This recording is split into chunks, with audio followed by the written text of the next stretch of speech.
उपाध्यक्ष महोदय, वित्त मंत्री को देश की आर्थिक स्थिति और निर्धनता के संबंध में जितनी जानकारी प्राप्त होती है, उतनी किसी अन्य मंत्री को संभव नहीं होती।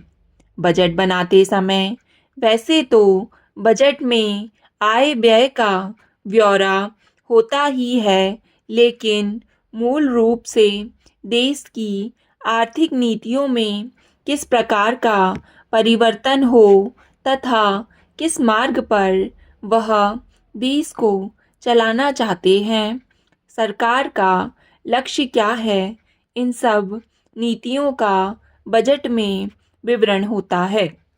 हमारे वित्त मंत्री चाहे जिस पद पर भी रहे हों, चाहे वे मुख्यमंत्री रहे हों या केंद्रीय सरकार में रहे हों, उन्होंने शानदार काम किया।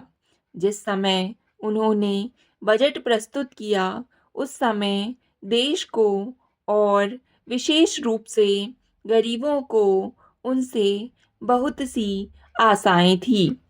देश में लगभग 6 लाख गांव हैं।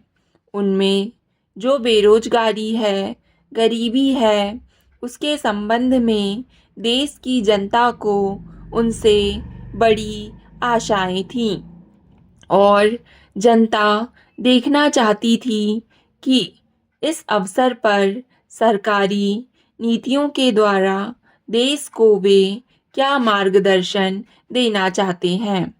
इस दृष्टि से 3 महत्वपूर्ण बातें इस समय देश के सामने थीं। देश का आर्थिक विकास तेजी से हो, अधिक लोगों को काम मिल सके और मूल्यों में स्थिरता आए। जहाँ तक इन 3 उद्देश्यों का संबंध है, हमने देखा कि उस ओर कुछ प्रयत्न हुए हैं। विशेष रूप से गरीबी हटाओ के संबंध में इस देश में जो चर्चा चल रही है, इस बजट में कुछ सीमा तक उसका उल्लेख मिलता है, क्योंकि जितने भी प्रत्यक्ष कर लगे हैं, वे ज़्यादातर धनी लोगों पर और विशेष रूप से शहर के लोगों पर लगाए गए हैं। इस तरह से जो एक प्रकार की आर्थिक असमानता हमारे देश में चल रही है, उसको दूर करने का प्रयत्न अवश्य किया गया है। लगभग 5 दशक पूर्व जब हमारा देश स्वतंत्र हुआ था, उस समय देश में जितने सरकारी कर्मचारी थे, वे ऐसा समझ बैठे थे कि अब तक देश में जिस तरह से अंग्रेजों का प्रशासन चल रहा था, उस तरह से काम नहीं चलेगा, क्योंकि कांग्रेस के जो नए लोग आए थे, जो मंत्री बने थे, वे लोग धन के मामले में त्यागी आदमी हैं। धन से उनको मोह नहीं है। लेकिन बाद में उन्होंने देखा कि हमारे मंत्री लोग भी उसी तरह से शानदार जीवन पसंद करने लग गए, जिस तरह से अंग्रेज करते थे। उपाध्यक्ष महोदय, तब उन लोगों को कुछ आशा हुई कि हम लोग भी उसी तरह चल सकते हैं जिस तरह से पहले चल रहे थे। लेकिन अभी हाल में जो चुनाव हुआ, उससे देश के धनिकों के मन में बड़ा संदेह पैदा हुआ कि इस चुनाव के बाद उनकी स्थिति वैसी नहीं रहेगी जो अब तक चली आती है। गरीबों और अमीरों के बीच में अब तक जो बहुत बड़ा अंतर चला आ रहा था, उसको अब तेजी से दूर करने का प्रयत्न किया जाएगा। श्रीमान, मैं आपका बहुत ही आभारी हूँ जो आपने सदन में चालू वर्ष के बजट पर अपने विचार प्रकट करने का अवसर दिया है। मैं इस बजट का समर्थन करता हूँ।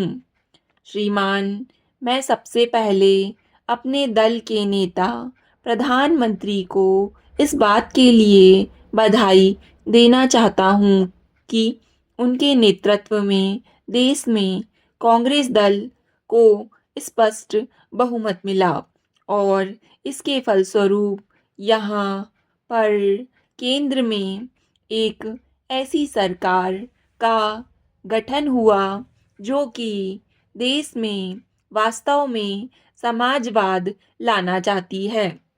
मैं वित्त मंत्री जी को इस बात के लिए बधाई देना चाहता हूँ कि लोकसभा के मध्यावधि चुनाव में जनता द्वारा कांग्रेस दल को जो आदेश दिया गया था उन्हें स्मरण है और वह तन मन धन से उसका पालन करना चाहते हैं।